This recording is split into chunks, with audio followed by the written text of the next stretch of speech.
And I am in favour of this affirmative consent bill because after Yale introduced an affirmative consent standard in 2011, instances of sexual assault have dropped dramatically since then. And I believe that the affirmative consent bill would encourage communication between partners and increase sexual respect. I think it's very important that other colleges adopt this policy because I've seen how beneficial it has been at Yale and what a large difference it has made. And I really wish that every college student in Connecticut could enjoy the security and benefits that come from having an affirmative consent policy on their campus.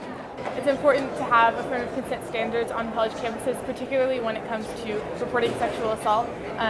Affirmative consent standards and the guidelines outlined by this bill make it so that victims of sexual assault know that when they get they know how to report their assault to the university, and then they know that when they get into the proceedings, they're not going to be blamed for somehow initiating their own sexual assault, which I think is a really important side effect of this bill that hasn't really been addressed. At the University of Connecticut, I'm the External Affairs Chair for the Undergraduate Student Government Faculty. Last year,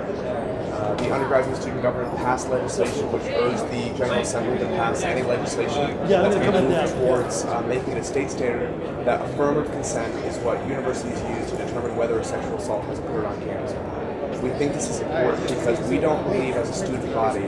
that the absence of consent is consent. So we want to move towards a standard that forms positive relationships, that yes means yes, to determine when a sexual assault has occurred and when sexual interactions are